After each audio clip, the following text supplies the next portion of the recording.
Subscribe कीजिए बिन Nasir network को और हमारी फैमिली का हिस्सा बनिए। वो नहीं जानता था ये निकाह के दो बोल का असर था, मलकियत का हक था या फिर मोहब्बत की तासीर थी, कि वो इस लड़की से दूर होने का सोच भी नहीं सकता था और बेखुद होता उसे अपने सीने में छुपा रहा था। हाँ, अब वो इसकी महरम थी, मगर फिर भी कोई ऐसा अनदेखा सा सेहर था जिसके जेर असर शहरियर की अकल मफलूज हो रही थी। अच्छा, आप रोएं मत, नरमी से उसका गाल थपथपा कर शहरियर ने उसे पुरसुकून करने की कोशिश की। वो भी अपनी हालत पर कुछ काबू पाने की कोशिश करने लगी। शहर चलते हैं, वहाँ कुछ दिन रहेंगे, कुछ दिन हवेली से दूर चलते हैं। शहरियर ने इसके कान में सरगोशी की। इतना तो वो समझ गया था कि जब तक हुरिया इस हवेली में रहेगी वो पुरसुकून नहीं रह सकेगी, ना वो खलकर सांस ले सकेगी। जब तक सोनिया इसके सामने रहेगी उसे कोई ना कोई तकलीफ देती रहेगी। चची और लाइबा ने दोबारा इस मौजू पर कोई बात नहीं की थी जब से शहरियर ने इन्हें सईद सुल्तान के कारनामों के बारे में बताया था। तब से वो दोनों खामोश हो गई थी, जैसे वो दोनों पहले से जानती थी कि सईद कितना घटिया है। शायद उनका आर्जी गुस्सा था जो हुरिया पर निकला था जो भी था, मगर अब ना वो हुरिया के सामने आती थी ना उसे कुछ कहती थी। मगर सोनिया को अब तक कोई खास फर्क नहीं पड़ा था, ना उसे कोई अकल आई थी, इसलिए शहरियर नहीं चाहता था कि दोबारा सोनिया उसे कोई तकलीफ दे। वो 24 घंटे हुरिया की हिफाजत के लिए उसके पास तो नहीं रह सकता था, ना कभी कहीं ना कहीं उसे अपने काम पर भी तो जाना पड़ेगा। इसे हुरिया को आज़ाद ख्याल बनाना था, इसे मजबूत बनाना था, ना कि उसे अपने हिसार में छुपाकर इस दुनिया को फीस करने की ताकत नहीं छीननी थी। वो चाहता था हुरिया मजबूत बने और सबसे पहले उसे आज़ाद माहौल देना होगा ताकि वो अपनी मर्जी से चल फिर सके। जब वो खली फिजा में सांस लेगी, अपनी मर्जी से सब कुछ देखेगी, करेगी, सीखेगी, तो ही इसके अंदर कुछ ताकत आएगी, इस जालिम दुनिया से लड़ने की ताकत, जो कि इस हवेली में रहते हुए नामुमकिन था। ये हवेली तो उसके लिए किसी कैद खाने से कम नहीं थी। हुरिया ने बेयकीनी से उसका चेहरा देखा। क्या सच में? शहरियर को लगा इसकी आंखें मुस्कुराई थीं। इसने सर को हाँ में जुम्बिश दी। बिल्कुल, वहाँ मेरा घर है, अम्मा है वहाँ और मेरे बहन भाई भी, मैं आपको सबसे मिलवाऊंगा।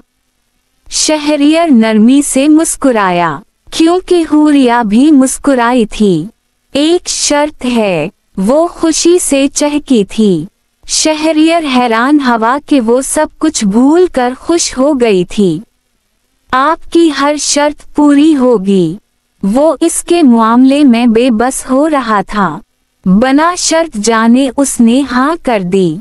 हुरिया के दिल में इसके लिए मान मजीद बढ़ गया। मैं जीने से भी मिलने जाऊंगी। इसके मुंह से अनजान नाम सुनकर शहरियर हैरान हुआ। वो कौन है? और हुरिया ने अपने सर पर हाथ मारकर अपनी अकल पर मातम किया। ओह सूरी, इसके बारे में तो मैंने कुछ बताया ही नहीं। वो ज़ैनब है, मेरी बचपन की दोस्त। हम स्कूल और कॉलेज साथ पढ़े हैं, हमारे घर भी साथ साथ हैं। आपको पता है वो बहुत अच्छी है, मेरी बहन जैसी। मैं इससे मिलने जाऊंगी। आप मुझे मिलवाने लेकर जाएंगे ना? किसी खास एहसास के तहत उसने शहरियर की आंखों में झांक कर जैसे मान से सवाल पूछा। शहरियर ने इसका हाथ पकड़ा, अपने चेहरे के पास लाकर नरमी से लबों से लगाया। बिल्कुल, आपकी बहन तो मतलब मेरी बहन। अब आप शहरियर सुल्तान की बीवी हैं। आपकी हर ख्वाहिश पूरी की जाएगी, बस ये हमेशा याद रखिएगा। मैं खुद आपकी हर ख्वाहिश पूरी करूंगा। नरमी से इसके बाल कान के पीछे अड़सते हुए शहरियर ने उसे अनमोल होने का रुतबा दिया और हुरिया का दिल अलग ही दर्रे पर धड़का था। इसे समझ न आई कोई इतना खूबसूरत और खूबसीरत एक साथ कैसे हो सकता है।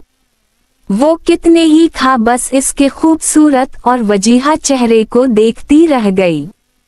अपने चेहरे पर मुसलसल हुरिया की नजरें महसूस करते शहरियर मुस्कुराया, फिर इसके कान के पास सरगोशी की। ऐसे मत देखे बीवी, आपको मोहब्बत हो जाएगी। अपनी गाल को इसकी गाल से हल्का सा सुहलाते वो इससे दूर हुआ।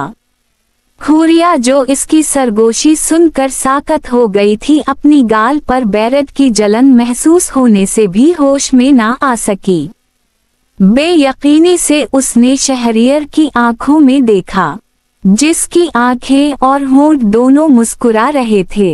हुरिया का दिल पहली बार बहुत बुरी तरह से धड़का। इसे लग शायद दिल ही आज पहली बार धड़का है। वो दोबारा इसके चेहरे के पास हुआ, उस बार पूरे हक से इसकी पेशानी पर अपने लब रखते मोहब्बत की मेहर लगाई। ये शहरियर सुल्तान सिर्फ आपका है बीवी। हुरिया को अपने दूसरे कान में एक और सरगोशी सुनाई दी। बेयकीनी ही बेयकीनी थी जो चारों सौ इसके ओर फैल गई। चले आप यहाँ सुकून से बैठे, मैं पैकिंग करता हूँ। हम आज ही शहर के लिए निकल जाएंगे। आपके हाथ में अभी दर्द है, कोई काम नहीं करना, समझ गई ना। नरमी इसे समझाते हुए वो बेड से उठ गया, मगर हुरिया अभी तक साकत बैठी उसी जगह को देख रही थी जहाँ वो बैठा हुआ था। काफी देर बाद जाकर इसका सकता टूटा था, और जब सकता टूटा तो वो मुस्कुराई थी। जिंदगी में पहली बार वो इतनी खूबसूरती से मुस्कुराई थी। उसके साथ सारा कमरा भी मुस्कुरा उठा। इसे ऐसा लगा जैसे इसके आसपास जुगनू ही जुगनू हों, जिन्होंने इस कमरे को रोशन कर दिया हो अपनी खूबसूरत रोशनी से। इसने कभी किसी मर्द को 2 घड़ी से ज्यादा गौर से देखा नहीं था, मगर शहरियर सुल्तान वाहिद ऐसा इंसान था जिसे वो घंटों पलक झपके बना ही देखती रह सकती थी। वो रात होने से पहले ही शहर आ गए थे। दादा जान ने उनके जाने की वजह दरियाफ्त की तो शहरियर ने टिका सा जवाब दिया, इस हवेली में मेरी बीवी पर जुल्म हो रहा है। वो यहाँ खल कर सांस नहीं ले सकती, इसलिए मैं कुछ दिन उसे इस टेंशन ज़दा माहौल से दूर रखना चाहता हूँ। वैसे भी जब तक सोनिया यहाँ है मुझे यहाँ रहना ही नहीं है। इसके बाद दादा की हिम्मत ना हुई कि वो शहरियर को रोकते। ये बंगला हवेली से तो काफी छोटा था, मगर फिर भी बहुत खूबसूरत और बड़ा था। गाड़ी पोर्च में पार्क करते वो हुरिया का हाथ पकड़े अंदर दाखिल हुआ तो लाउंज में ही इसे अपनी माँ और बहन बैठे नजर आए। नम्रा इसे देखकर तो जैसे खल उठी, भैया मैंने आपको बहुत मिस किया। वो खुशी से इसके गले लगती बताने लगी। जहाँ शहरियर मुस्कुराया वहीं हुरिया के चेहरे पर भी मुस्कुराहट उभरी। मैंने भी तुम्हें बहुत मिस किया। वो मुस्कुरा कर इसका गाल थपथपा कर आगे बढ़ा। हुरिया भी इसके साथ आगे बढ़ी। अम्मा भी उठकर अपने लखत जिगर के गले लगे। इसका माथा चूमने के बाद उनकी नजर शहरियर के साथ खड़ी इस छोटी सी लड़की पर गई। तो ये मेरी बहू है। To be continue.